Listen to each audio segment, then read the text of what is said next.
जम्मू कश्मीर से एक और अहम खबर। विधानसभा की सुगबुगाहट यहां पर अब तेज होती हुई दिखाई दे रही है।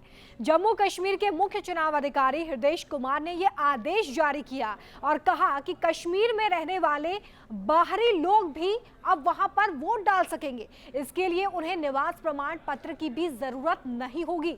तो वहीं जम्मू कश्मीर में तैनात आर्म्स फोर्स के जवान अफसर भी मतदाता सूची में अपना नाम अपडेट करवा सकते हैं और फिर अपने मताधिकार का प्रयोग कर सकते हैं।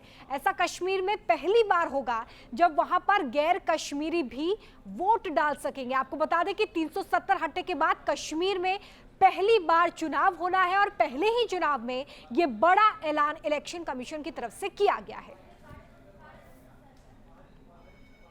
एब्रोगेशन ऑफ 370, उसके बाद काफ़ी ऐसे लोग हैं जो पहले असेंबली में वोटर नहीं होते थे, लेकिन अब उनका नाम वोटर लिस्ट में आ सकता है। तो एक वो भी बड़ी तादाद में लोग अब आ सकते हैं अपना वोट दर्ज कराने के लिए।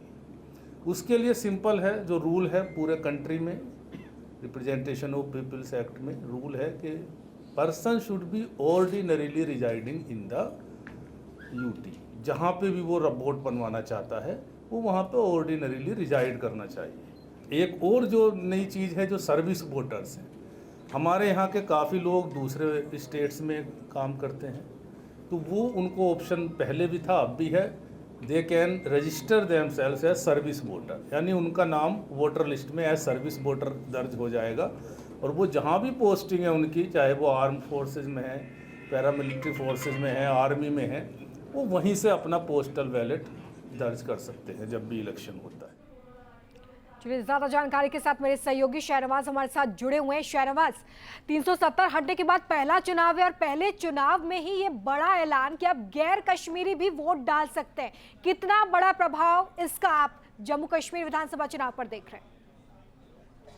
देखिए, बिल्कुल प्रभाव पड़ेगा और सीधे तौर पर जो कल इलेक्शन का यहाँ के मुख्य चुनाव आयुक्त हैं, उन्होंने साफ तौर पर कहा है कि 20 से 25 लाख वोटर्स जो हैं वो ऐड हो सकते हैं। और ख़ास तौर पर जो गैर कश्मीरी, गैर जम्मू के रहने वाले हैं और देश के अलग अलग हिस्सों से रहने वाले हैं और इस समय जम्मू में रह रहे हैं, और अगर वो चाहते हैं कि वो जम्मू कश्मीर के वोटर बने तो वो वोटर बन सकते हैं। उनको डोमिसाइल की कोई ज़रूरत यहाँ जो है वो नहीं पड़ेगी, लेकिन ज़रूर उनका जो वोट दूसरी स्टेट में है वो उनको वहाँ से अपना नाम जो है वो हटाना पड़ेगा। लेकिन साफ तौर पर ये जो एक डिसीजन है, ये बड़ा डिसीजन है और ये डिसीजन जो है वो ये इसलिए लिया गया है क्योंकि धारा 370 जाने के बाद जो रूल्स हैं वो चेंज हो गए हैं और अब जो देश के अलग अलग हिस्सों में रूल्स अभी लागू हैं चुनाव आयोग के, वही अभी यहाँ पर भी चल रहे हैं।